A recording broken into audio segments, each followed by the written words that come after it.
যদি আমাদের মাঠে নামান কতটুকু সময় টিকবেন ভেবে দেখবেন। অন্তর্বর্তী সরকারকে গয়েশ্বর।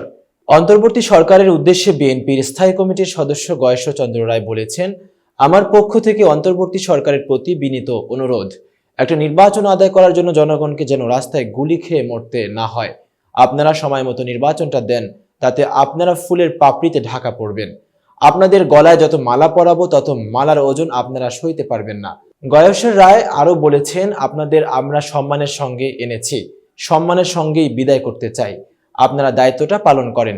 আর যদি আমাদের শেষ পর্যন্ত মাঠে নামান কতটুকু সময় টিকবেন সেটাও একটু ভেবে দেখবেন। আজ রোববার দুপুরে রাজধানীর জাতীয় প্রেস ক্লাবের আব্দুস সালাম হলে এক আলোচনা সভায় প্রধান অতিথির বক্তব্যে গয়েশ্বর চন্দ্র রায় এসব কথা বলেন। বাংলাদেশ জাতীয়তাবাদী তৃণমূল দলের 18তম প্রতিষ্ঠা বার্ষিকী উপলক্ষে এই সভার আয়োজন করা হয়। অনুষ্ঠানে বিএনপির স্থায়ী কমিটির সদস্য বলেন, এই সরকার যদি একবার গণতন্ত্রের বিরুদ্ধে দাঁড়ায় তাহলে তো আমাদের নিজ পক্ষে অবস্থান নিতে হবে। এমন একটা দিন আসুক চাই না, যা হওয়ার হয়েছে, এখন একটা নির্বাচন হোক। এতক্ষণ বার্তা বৈঠকের সাথে থাকার জন্য ধন্যবাদ। নতুন নতুন তথ্য ও সংবাদ পেতে বার্তা বৈঠকের ইউটিউব চ্যানেল এবং ফেসবুক পেজের সাথেই থাকুন।